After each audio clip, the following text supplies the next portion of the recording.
میں نے جس وقت اپنے کمرے میں قدم رکھا گھڑی دن کے 11 بجا رہی تھی۔ اس روز مجھے ڈیوٹی سنبھالنے میں تھوڑی دیر ہو گئی تھی۔ مجھ سے پہلے تھانے کا عملہ حاضر ہو چکا تھا۔ میں نے نیم دراز ہو کر کرسی کی پشت سے ٹیک لگا لی اور آنکھیں بند کر کے گہری گہری سانسیں لینے لگا۔ وہ موسم گرما کا دن تھے۔ اس روز سورج گویا صبح نیزے پر آ گیا تھا۔ ہر طرف ہی چل بلاتی ہوئی دھوپ کا راج تھا۔ تھوڑی دیر کے بعد ایک کانسٹیبل میرے کمرے میں آیا اور سیلیوٹ کرنے کے بعد یہ اطلاع دی، ملک صاحب ادھر ساتھ والے محلے میں ایک عورت کی موت واقع ہو گئی ہے۔ موت واقع ہو گئی ہے؟ میں نے چونکتے ہوئے لہجے میں سوال کیا۔ کس طرح؟ اور اس کی موت کا پولیس تھانے سے تعلق کیا ہے؟ وہ جل کر مری ہے جناب، کانسٹیبل نے بتایا۔ اوہ، کب کی بات ہے یہ؟ ہمیں تھوڑی دیر پہلے پتہ چلا ہے ملک صاحب، کانسٹیبل نے جواب دیا۔ اطلاع دینے والا بندہ باہر برآمدے میں بیٹھا ہے۔ ابھی تک کوئی کارروائی وغیرہ ہوئی ہے یا؟ آپ کی آمد کا ہی انتظار تھا جناب۔ ٹھیک ہے، اطلاع دینے والے کو اندر بھیجو، میں نے تحکمانہ انداز میں کہا۔ تھوڑی دیر کے بعد یہ شخص میرے سامنے حاضر تھا۔ اس کی عمر 30 اور 35 کے درمیان رہی ہوگی۔ اس نے اپنا نام فرید بتایا۔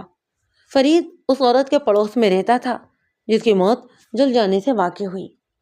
میں نے فرید سے 2-4 ضروری سوالات کی اور حوالدار کو اپنے ساتھ لے کر جائے وقوع کی جانب روانہ ہو گیا۔ میں نے موقع پر پہنچ کر صورتحال کا جائزہ لیا۔ آگ بورچی خانے میں لگی تھی۔ میری آمد سے قبل محلے والوں نے اس خوفناک آگ پر قابو پا لیا اور اس بدنصیب عورت کی لاش کو بورچی خانے سے نکال کر صحن میں پہنچا دیا گیا۔ مرنے والی کا نام فردوس بی بی معلوم ہوا۔ فردوس کی سوختہ لاش اس وقت صحن کے گھر میں ایک چارپائی پر چادر سے ڈھکی پڑی تھی۔ میں نے چادر کا ایک کونا اٹھا کر فرش کا جائزہ لیا۔ لاش کا جائزہ لیا تو ایک جھرجھری لے کر رہ گیا۔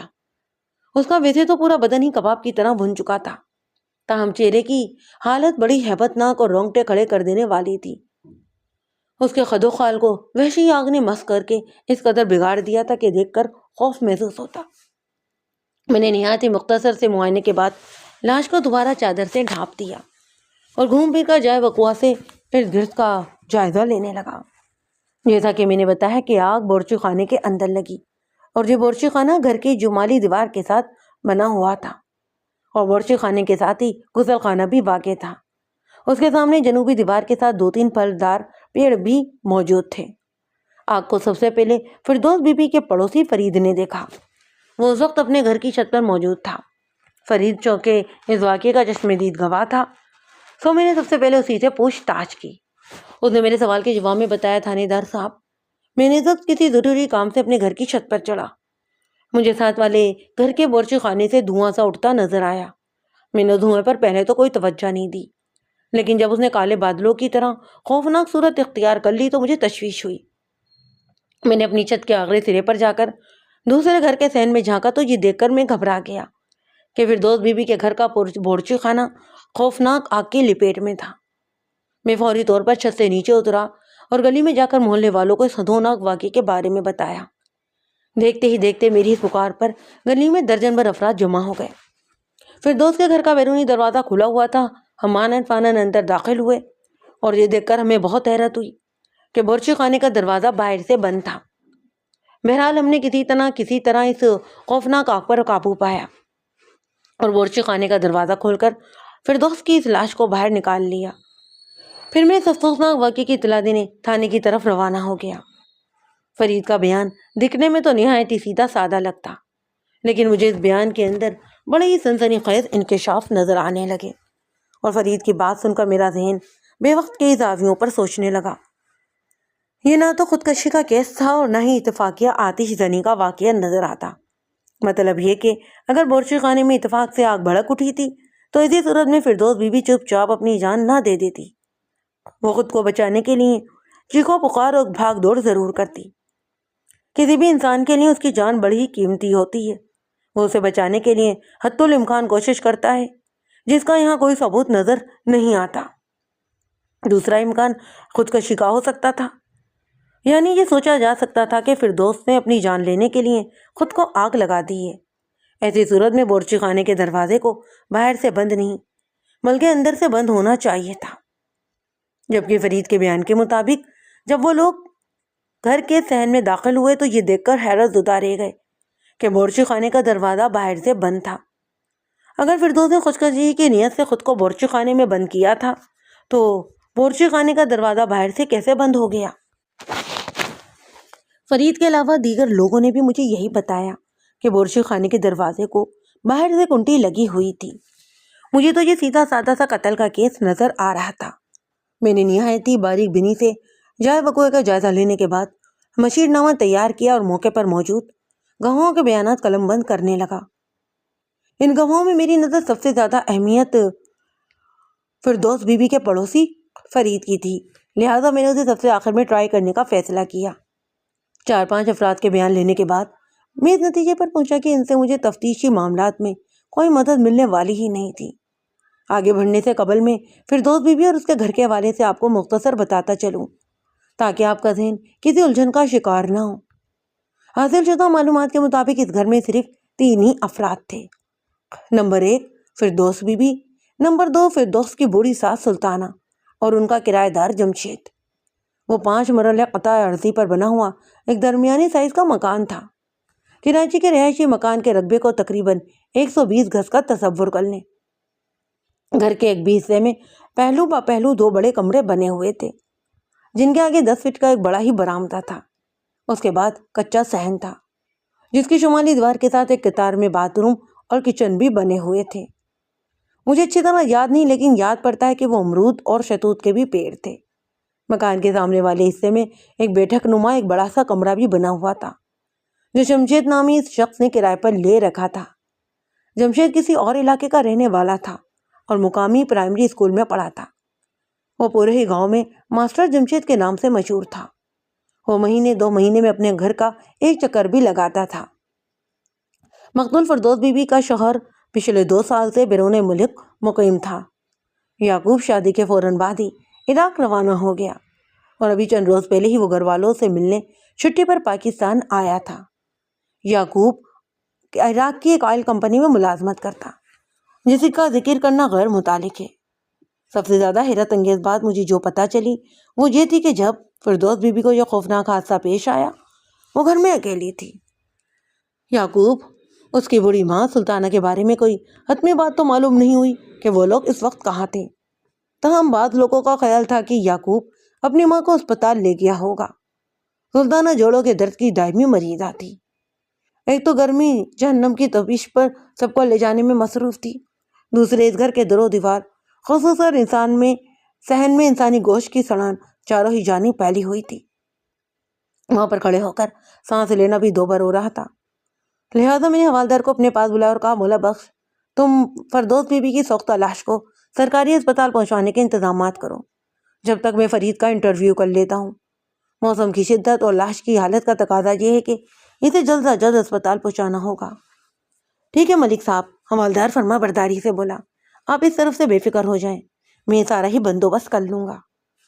میں بے فکر ہو کر فرید کے ساتھ فردوس بی بی کے گھر سے نکل کر آ گیا۔ ہم چلتے ہوئے گلی کے کونے پر پہنچے جس کے آگے تھوڑے سے فاصلے سے ہی کھیتوں کا سلسلہ شروع ہو جاتا اور کھیتوں کے آغاز پر ہی ایک سایہ دار تناور درخت تھا۔ ہم دونوں ہی درخت کے نیچے آ گئے۔ فرید کے چہرے پر الجھن کے اثرات سجے ہوئے تھے۔ کیا بات ہے فرید، تم خاصے پریشان نظر آ رہے ہو؟ اس نے گھبرائے انداز میں میری طرف دیکھا۔ میری سمجھ میں نہیں آ رہا آپ مجھے یہاں کیوں لے کر آئے؟ اس لیے کہ میری نظر میں تم بہت اہم ہو، میں نے ٹھہرے ہوئے لہجے میں کہا۔ اس کی الجھن مزید بڑھ گئی۔ کیا مطلب جناب؟ میں نے اس کے چہرے پر نگاہ جماتے ہوئے کہا، فرید، تم فردوس بی بی کے پڑوسی ہو اور تم ہی وہ شخص ہو جس نے سب سے پہلے فردوس کے بورچی خانے کو آتش کی لپیٹ میں دیکھا۔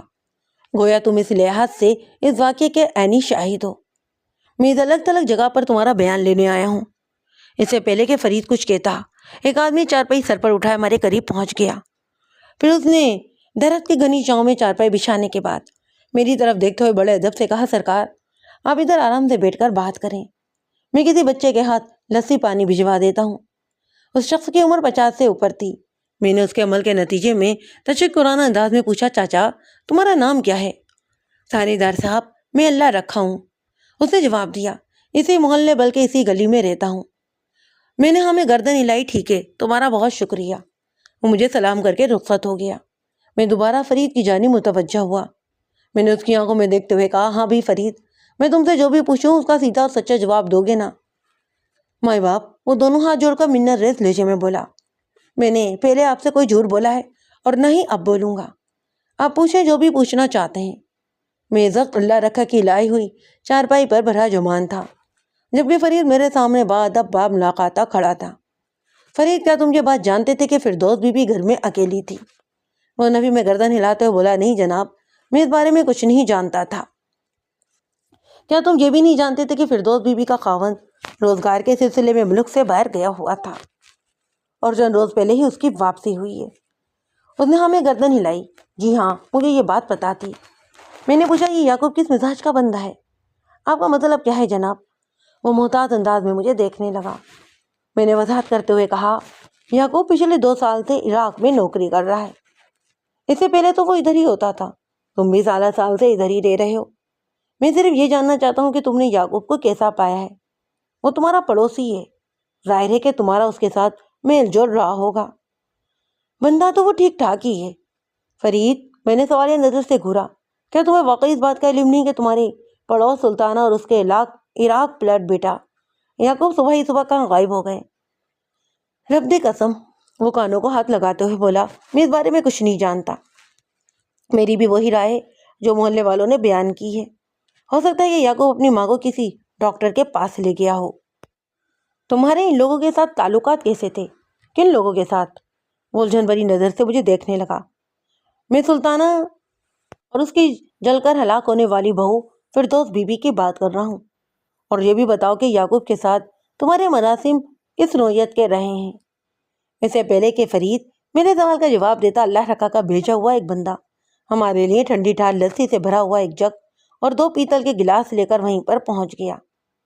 اس بندے کو واپس بھیجنے کے بعد فرید نے گلاس میں لسی بھری، پھر میری طرف بڑھاتے ہوئے بولا، تھانے دار صاحب اب لسی پیئے جناب۔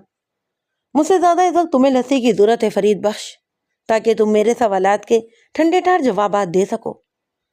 اس نے میرے حکم کی تعمیل کرتے ہوئے اپنے لیے بھی لسی کا ایک گلاس تیار کر لیا، پھر میری سوالیہ نظر کے جواب میں بولا، تھانے دار صاحب یہ لوگ میرے پڑوسی ہیں، اچھے پڑوسی، ان کے ساتھ میرے تعلقات ہمیشہ اچھے ہی رہے ہیں۔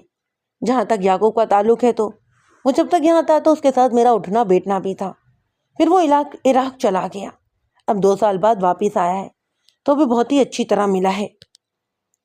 پڑوسی ہونے کے ناطے تم نے یعقوب کے گھر پر گہری نظر رکھی ہوگی۔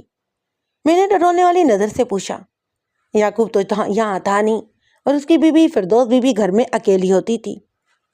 جناب، میں فردوس بی بی کو اپنی بہن سمجھتا ہوں اور میں اس پر بری نظر ڈالنے کے بارے میں سوچ بھی نہیں سکتا۔ اوئے بری نظر کے گھوڑے، میں نے اسے ڈانٹا، میں نے کب کہا ہے کہ تم یعقوب کی غیر موجودگی میں فردوس پر میلی نظر ڈالتے ہوں گے؟ میں نے وضاحت کرتے ہوئے کہا، میرا اشارہ ماسٹر جمشید کی طرف ہے۔ سلطانہ نے ایک نامحروم کو بھی تو اپنے گھر میں کرایہ دار بنا رکھا تھا نا۔ اس کے چہرے پر ایک سنسنیدہ رنگ آ کر گزر گیا۔ مجھے یہ سمجھنے میں دیر نہ لگی کہ اس کے ذہن میں جو کچھ بھی تھا تہلکہ ڈال دینے والا تھا۔ اسے ہجوم میں مبتلا دیکھ کر میں نے تنبیہ انداز میں کہا، فرید بخش، اگر تم نے کوئی بھی چھوٹی سے چھوٹی سچائی بھی مجھ سے چھپانے کی کوشش کی نا تو میں تمہارا وہ شر کروں گا کہ کسی کو بتاتے ہوئے بھی تمہیں ڈھیر ساری شرم آئے گی۔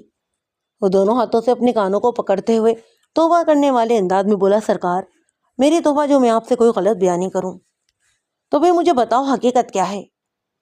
میں نے اسے تیز نظروں سے گھورا۔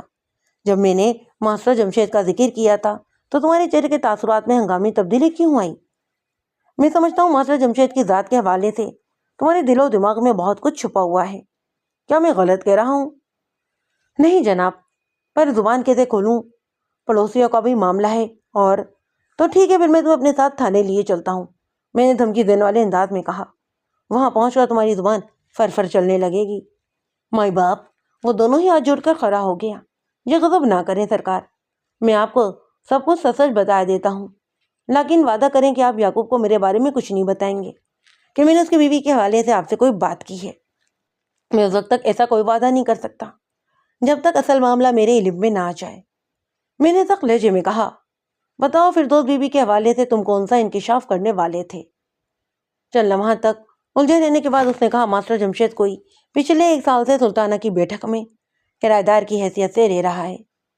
جب سلطانہ ماسٹر کو یہ بیٹھک کرائے پر دے رہی تھی اس وقت میں نے سلطانہ کو سمجھایا بھی تھا کہ وہ ماسٹر کو اپنے گھر میں نہ رکھے، وہ کوئی اچھا آدمی نہیں۔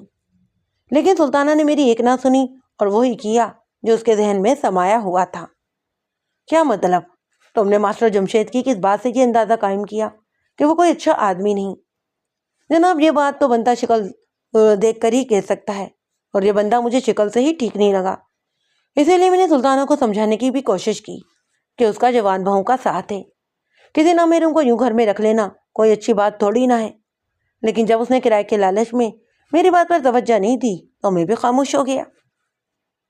آخری جملہ اس نے مجھ سے نگاہ چراتے ہوئے ادا کیا۔ میں فوراً سمجھ گیا کہ دال میں کچھ کالا ہے، وہ کوئی اہم بات مجھ سے چھپانے کی کوشش کر رہا تھا۔ میں نے کڑکدار آواز میں کہا، لگتا ہے تمہیں حوالات کی ہوا کھلائے بغیر بات نہیں بنے گی۔ تھانے دار صاحب، میں نے کوئی جرم نہیں کیا، وہ گھگیانے لگا۔ آپ مجھے تھانے کچہری کے چکر میں نہ ڈالیں۔ اگر تم واقعی ان چکروں سے بچنا چاہتے ہو تو الف کی طرح سیدھے ہو جاؤ۔ اچھی طرح جانتا ہوں، اور یہ جانکاری مجھے تمہاری آنکھوں نے دی ہے۔ سلطانہ کی طرف سے مایوس ہونے کے بعد تم نے صبر کیا تھا، اور نہ ہی تم خاموش ہو کر بیٹھے تھے، بلکہ تم مسلسل اس ٹرو میں لگے رہتے کہ ماسٹر اور فردوس بیوی کے درمیان چکر کیا چل رہا ہے۔ کیا میں غلط کہہ رہا ہوں؟ نہیں سرکار، میں چونکہ غلط نہیں کہہ رہا تھا اس لیے وہ انکار کی ہمت ہی نہ کر سکا، اور جلدی سے بولا، آپ ٹھیک کہہ رہے ہیں۔ میں نے فردوس اور ماسٹر کے حوالے سے اچھی خاصی تحقیق کی ہے۔ کیسی تحقیق؟ میں تمہاری کارکردگی کی تفصیل جاننا چاہتا ہوں۔ اس نے گہری سانس لی اور وضاحت کرتے ہوئے بولا، تھانے دار جی، میں سلطانہ کو سمجھانے سے تو باز آ گیا، لیکن میں نے فردوس کے معاملات پر گہری نگاہ رکھی۔ جلدی یہ بات میرے علم میں آ گئی کہ یعقوب تو محنت مزدوری کرنے ملک سے باہر گیا ہوا تھا، اور اس کی غیر موجودگی میں فردوس ماسٹر جمشید کے ساتھ ایک خطرناک کھیل کھیل رہی تھی۔ فردوس پوری طرح ماسٹر کی طرف مائل ہو چکی تھی۔ میں نے کئی بار سوچا کہ سلطانہ سے بات کروں، لیکن اس خیال سے خاموش رہا کہ وہ میری بات کا یقین نہیں کرے گی، وہ الٹا مجھ کو لتاڑ دے گی کہ میں خواہ اس کی بہو پر الزام لگا رہا ہوں۔ یہ تو میں دیکھ ہی رہا تھا کہ سلطانہ ماسٹر جمشید پر اندھا بھروسہ کرنے لگی تھی، لہذا میں نے خاموش رہنا ہی مناسب سمجھا۔ کیا خیال ہے تمہارا؟ میں نے سوال کیا۔ سلطانہ اپنی بہو اور ماسٹر جمشید کے تعلقات سے بے خبر رہی تھی۔ میں اس بارے میں یقین سے کچھ نہیں کہہ سکتا جناب، وہ بے چارگی سے بولا۔ ہاں، لیکن اتنا ضرور جانتا ہوں کہ وہ دونوں ہاتھ پاؤں بچا کر یہ کھیل کھیل رہے تھے، ورنہ سلطانہ جان بوجھ کر انہیں ایسا موقع نہیں دے سکتی تھی۔ ساس بہو میں چاہے کتنا بھی ناچاکی کیوں نہ ہو، مگر سلطانہ اپنے بیٹے کے گھر کو آگ تو نہیں لگا سکتی۔ فرید کی ایک بات نے مجھے چونکنے پر مجبور کر دیا۔ میں نے اس کی آنکھوں میں جھانکتے ہوئے سوال کیا، کیا سلطانہ اور فردوس کے درمیان اتفاق نہیں تھا؟ وہ بڑے مضبوط لہجے میں بولا، بالکل نہیں جناب، اکثر ہی ان کے گھر سے لڑائی جھگڑے کی آوازیں بھی سنائی دیتی۔ میں نے سوچ میں ڈوبے ہوئے لہجے میں کہا، اچھا، یعقوب کو آئے ہوئے چند روز ہو گئے، کیا تم نے فردوس اور ماسٹر والے معاملے کے بارے میں اسے کچھ بتایا تھا؟ نہیں جی، اس نے نفی میں گردن ہلائی۔ میں نے اسے کچھ بتانا مناسب نہیں سمجھا، خواہ خواہ میاں بیوی کے درمیان جھگڑا کروانے کی کیا ضرورت پڑی تھی؟ لیکن یعقوب تمہارا پڑوسی اور پرانا جاننے والا بھی ہے، میں نے ایک لفظ پر زور دیتے ہوئے کہا، اور تمہارے اس کے ساتھ بہت اچھے تعلقات بھی رہے ہیں۔ تمہارا تو فرض بنتا تھا کہ پہلی فرصت میں یعقوب کو ساری صورتحال سے آگاہ کرو، تم نے ایسا کیوں نہیں کیا؟ میں نے سوچا تھا کہ یعقوب واپس آ ہی گیا ہے تو سارا ہی معاملہ خود اپنی آنکھوں سے دیکھ لے گا۔ اس نے لا تعلقی کے انداز میں جواب دیا، فردوس بی بی بھی یہاں ہے اور ماسٹر جمشید بھی، میں خواہ خود کو کیوں برا بناؤں؟ لیکن کیا فرید بخش؟ وہ بولتے بولتے رکا تو میں نے پوچھا، مجھے ایسا لگتا ہے کہ یعقوب کو اپنی بیوی کی پریم کہانی کی خبر ہو گئی تھی۔ فرید نے جواب دیا تو میں چونک اٹھا۔ تمہیں کس بات سے ایسا لگا؟ میں نے پوچھا۔ پچھلی رات میاں بیوی کے درمیان بڑا ہی جھگڑا ہوا تھا، تمہیں ان کے جھگڑے کے بارے میں کیسے پتہ چلا؟ میرے اور یعقوب کے گھروں کی دیواریں خاصی نیچی ہیں جناب، اتنی نیچی کہ ادھر سے ادھر بڑی آسانی سے بات سنی جا سکتی ہے۔ رات کو میں پیشاب کرنے کے لیے اٹھا تو دیوار کی دوسری جانب مجھے یعقوب اور فردوس کے تیز تیز باتیں کرنے کی آوازیں سنائی تھیں۔ مجھے یہی محسوس ہوا کہ وہ آپس میں جھگڑا کر رہے تھے۔ پھر تو تمہیں یہ بھی معلوم ہوا ہوگا کہ وہ لوگ کس بات پر جھگڑا کر رہے تھے؟ میں نے تیکھے لہجے میں سوال کیا۔ یہ تو نہیں ہو سکتا تھا کہ تم نے ان کے جھگڑنے کی آوازوں کو نظر انداز کر دیا اور اطمینان سے جا کر سو گئے۔ آپ ٹھیک کہتے ہیں جناب، وہ شرمندہ سی صورت بنا کر بولا، میں کان لگا کر بڑے ہی دھیان سے ان کی باتیں سنتا رہا اور ان کے جھگڑے کا سبب میری سمجھ میں آ گیا۔ فرید، بشارتیں نہیں ڈالو۔ وہ بات ادھوری چھوڑ کر خاموش ہوا تو میں دھمکی آمیز لہجے میں کہا، میں پہلے بھی تمہیں کہہ چکا ہوں کہ صاف اور واضح الفاظ میں حقیقت بتاؤ۔ میں جاننا چاہتا ہوں کہ وہ میاں بیوی کس بات پر جھگڑا کر رہے تھے۔ آنے والے 10 منٹ میں فرید بخش نے مجھے جو تفصیل سنائی اس کا خلاصہ اتنا سا ہے کہ یعقوب کو ماسٹر جمشید کے حوالے سے اپنی بیوی فردوس بیوی کے کردار پر شک ہو گیا۔ میں نے پوری توجہ سے اس کی بات سنی اور اس کے خاموش ہونے پر کہا، یہ ماسٹر جمشید بھی کہیں نظر نہیں آ رہا۔ پتہ نہیں تھے فردوس بیوی کی المناک موت کی خبر ہوئی ہے یا نہیں۔ عجیب سے لہجے میں بولا، جناب خبر کیسے نہیں ہوگی؟ اس وقت پورے محلے کو ہی یہ پتہ چل چکا ہے کہ فردوس بیوی بورچی خانے کے اندر جل کر مر گئی ہے اور اس کا اسکول بھی اسی محلے میں ہے۔ پھر جب کسی علاقے میں پولیس آتی ہے تو پھر کچھ بھی چھپا نہیں رہتا۔ اس کی بات میں وزن تھا۔ میں نے ادھر ادھر نگاہ دوڑاتے ہوئے کہا، لیکن اتنی بڑی خبر سن کر ماسٹر جمشید یہاں پہنچا کیوں نہیں؟ ہو سکتا ہے کہ اسے فردوس کی موت کا علم ہو گیا ہو اور وہ جان بوجھ کر کہیں ادھر ادھر کھسک گیا ہو۔ فرید نے خیال ظاہر کیا، کل تک وہ ادھر ہی تھا۔ میں نے جمعے کی نماز کے بعد اسے محلے میں دیکھا تھا۔ آج یعنی جس روز مقتول فردوس بیوی کو وہ افسوسناک واقعہ پیش آیا، ہفتے کا دن تھا۔ اس حساب سے فرید کا بیان درست تھا۔ اس نے گزشتہ روز یعنی جمعے کے دن ماسٹر جمشید کو محلے میں دیکھا تھا۔ میں نے اس کی آنکھوں میں دیکھتے ہوئے سوال کیا، فرید بخش، تمہارے خیال میں فردوس بیوی کو کس نے قتل کیا ہوگا؟ قتل؟ وہ وحشت زدہ نظر سے مجھے تکنے لگا۔ لیکن جناب وہ تو جل کر مری ہے اور یہ ایک اتفاقیہ حادثہ تھا۔ ہرگز نہیں فرید بخش، میں نے اپنی بات پر زور دیتے ہوئے وضاحت کی۔ تم نے مجھے بتایا ہے کہ جب تم لوگ آگ اور دھواں دیکھ کر سلطانہ کے گھر اندر پہنچے تو بورچی خانے کو آگ نے لپیٹ میں لے لیا۔ جب تم لوگوں نے بورچی خانے کے اندر جانا چاہا تو اس کے دروازے کو باہر سے کنڈی لگی ہوئی تھی۔ فردوس گھر میں اکیلی تھی، لہذا وہ بورچی خانے میں بند ہو کر باہر سے کنڈی نہیں لگا سکتی تھی۔ چنانچہ اس کی خودکشی کے امکان کو میں 100% خارج کر دوں گا۔ میں اس حوالے سے سوچ بھی نہیں سکتا کہ فردوس بیوی بورچی خانے میں کام کاج کرنے میں مصروف تھی اور کسی نے شرارت سے دروازے کو باہر سے کنڈی لگا دی اور پھر اتفاق سے اس کے کپڑوں میں آگ بھڑک اٹھی، کیونکہ اس تھیوری میں بہت سے نقائص ہیں۔ نمبر 1، آج کل جس شدت کی گرمی پڑ رہی ہے اس میں بورچی خانے کا دروازہ بند کر کے کام کرنے کا سوال ہی پیدا نہیں ہوتا۔ نمبر 2، اگر فردوس کپڑوں میں آگ بھڑکنے سے جل مری ہوتی تو موت کے منہ میں چلے جانے سے پہلے وہ چیخ چلا کر خود کو بچانے کی ہر ممکن کوشش کرتی۔ کیا تم لوگوں نے فردوس کی کوئی ایسی چیخو پکار یا فریاد سنی؟ تو پھر ایک ہی امکان باقی رہ جاتا ہے، میں نے سوچ میں ڈوبے ہوئے لہجے میں کہا۔ وہ پھٹی پھٹی آنکھوں سے مجھے تکنے لگا۔ وہ کیا؟ فردوس کو پہلے قتل کیا گیا ہے، میں نے ڈرے ہوئے لہجے میں کہا۔ پھر بورچی خانے میں پھینک کر اسے آگ کے حوالے کیا گیا اور جب آگ نے پوری طرح سے اپنی لپیٹ میں لے لیا تو بورچی خانے کو باہر سے بند کر دیا گیا۔ لیکن وہ بے حد حیرت سے بولا، ایسا کس نے کیا ہوگا؟ میں نے سنسنی خیز انداز میں کہا، فردوس کے قاتل نے۔ قاتل کون؟ میں نہیں جانتا، مگر مجھے اسی کی تلاش ہے۔ فرید بخش، کیا تم قاتل کے بارے میں جانتے ہو؟ نہیں جناب، بالکل بھی نہیں سرکار۔ بات ختم کرتے ہی وہ اس راستے کی جانب دیکھنے لگا جو اس محلے کی طرف سے آتا۔ میں نے بھی فرید بخش کی نگاہ کا تعاقب کیا اور کچے راستے پر مجھے ایک ٹانگا اپنی طرف آتا ہوا دکھائی دیا۔ میں نے فرید بخش سے سوال کیا، کیا خاص بات ہے؟ مجھے لگتا ہے یعقوب اور سلطانہ واپس آ گئے، اس نے بتایا۔ میں نے گہری سانس لی، یہ تو بہت ہی اچھا ہوا، مجھے 20 نیمی کا انتظار تھا۔ تو پھر میں جاؤں سرکار؟ وہ جلدی سے بولا، میں کافی دیر سے گھر سے نکلا ہوا ہوں۔ میں نے چارپائی سے اٹھتے ہوئے کہا، جاؤ لیکن کہیں ادھر ادھر نہیں ہو جانا، آج کا دن تم محلے سے باہر بھی قدم نہیں نکالو گے، مجھے کسی بھی وقت تمہاری ضرورت پیش آ سکتی ہے۔ جو آپ کا حکم سرکار۔ وہ دونوں ہی ہاتھوں کو جوڑ کر کھڑا ہو گیا۔ محلے والوں کا اندازہ درست تھا کہ یعقوب اپنی والدہ سلطانہ کو جوڑوں کے ایک ڈاکٹر کے دکھانے شہر لے کر گیا تھا۔ سلطانہ کی عمر 50 سے اوپر تھی اور وہ جوڑوں کی دائمی مرض میں مبتلا بھی تھی۔ وہ شکل سے ایک تیز ترار اور چلتا پرزا قسم کی عورت بھی نظر آتی۔ یعقوب کی عمر کا اندازہ میں نے 50 کے قریب قائم کیا۔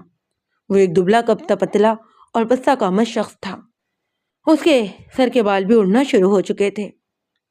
میں دوبارہ جائے وقوع پر آ گیا۔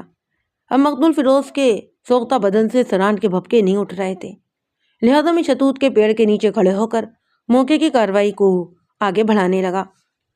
سلطانہ اور یعقوب کو اس ثانی کی خبر ہوئی تو گویا ان پر غم کا پہاڑ ٹوٹ پڑا۔ سلطانہ نے اس واقعے کے بارے میں سنتے ہی واویلا شروع کر دیا۔ یعقوب کی حالت بھی خراب ہو رہی تھی، تاہم اس نے خود کو مضبوطی سے تھام کر رکھا۔ سلطانہ نے تو باقاعدہ رونا بھی شروع کر دیا تھا۔ اسی وقت حوالدار مولا بخش میرے پاس آیا اور کہا، ملک صاحب، میں نے اس ٹانگے والے کو روک رکھا ہے جو ان جوان ماں بیٹے کو لے کر شہر سے یہاں پہنچا ہے۔ اگر آپ کی اجازت ہو تو میں اسی ٹانگے میں فردوس بی بی کی لاش کو لے کر سرکاری اسپتال لے جاتا ہوں۔